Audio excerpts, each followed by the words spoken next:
to Cecil is so with new post-quantum cryptography systems being developed, how can we make sure that different solutions work together smoothly and that there are clear standards for everyone to follow? And also, encryption is a big concern, but what other areas of cybersecurity could quantum computing affect, like verifying digital signatures or authentication systems? Yeah, that's a lot of question in there. There's a lot of content there. Um, I think I don't know that we can really be fully prepared because we don't know exactly what's going to happen. All we can really do is get to better encryption methods that maybe are longer, more complex. Um, the one of the things is I think we're going to have to change. Like for example, one of the things that we're looking at now is um, how viable is our certificate methodologies today? Today, when we purchase certificates, they maybe use them for a year, maybe even 2 years. We may be looking at a situation where we need to change our certificates on a weekly basis just to avoid the fact that the encryption in those certificates could be compromised. And so I think it's one of those things where you've just got to kind of um, make it up as you go along and try to figure out where things are evolving to and react to it. Um, it's a tough question to answer. I don't know you can fully prepare for this, to be honest with you. Um, we're looking at our certificate authorities, what they're doing, how they're building their certificates, how they're managing them, how we're going to manage them. We're looking at all of the network stuff, all of our network gear, making sure that all of our vendors are going to be quantum safe at some point in the near future. We're using vendors like Cato with SASE protections, who can validate that the information that we're getting is a legitimate information and not compromised. We're going to rely on our vendors to make sure that they're quantum safe. And then at some point, we'll make sure that they've gone through some sort of certification process, that they're NIST compliant or some other sort of agreed upon protocol. But there's no absolute answers to this, at least as far as we can tell. So,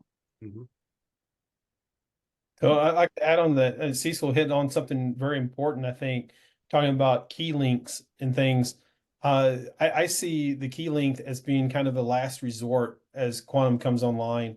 If it cracks RSA 256, for example, or standard across the internet, what's the next best thing if we're not ready to replace that standard? That's increase your crypto key link, and that will buy you some time. by some time. Quantum computing continues to evolve and become more mature and faster, then that will be able to crack that key. So that's just kind of a last resort type approach.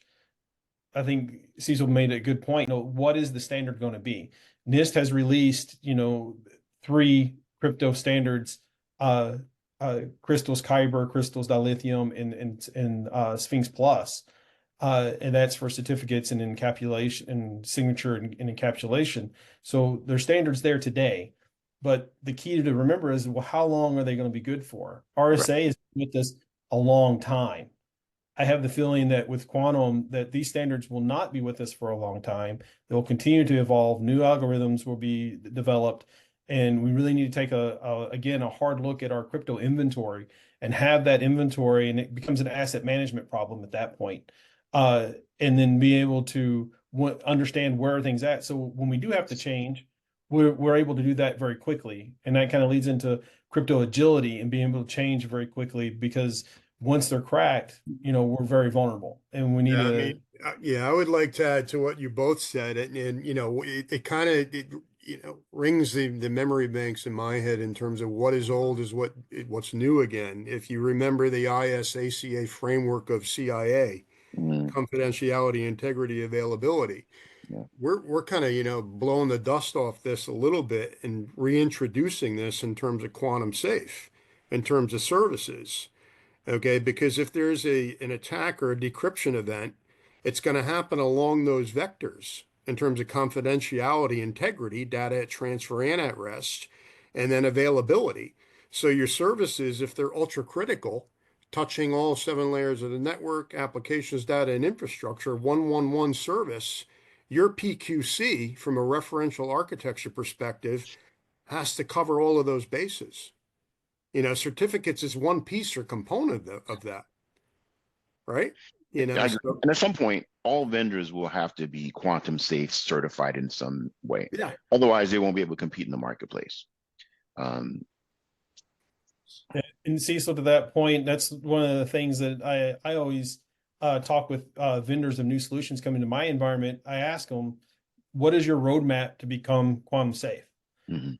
And some of the answers vary from, yeah, it's on our roadmap, we're working towards that, to, oh, that's a good thing to think about. And then they come back to me later and say, yeah, we're researching it or whatnot. I think the more that we as cybersecurity professionals talk about it with the vendors, the more apt they're going to be to start looking at that long and hard and say, yes, we're going to be quantum safe by X date, whatever that looks like. Again, NIST, the standards are there. The government, the US government has put out a mandate by 2035, all government systems need to be quantum safe. So I think we're starting to see that to gain some momentum now.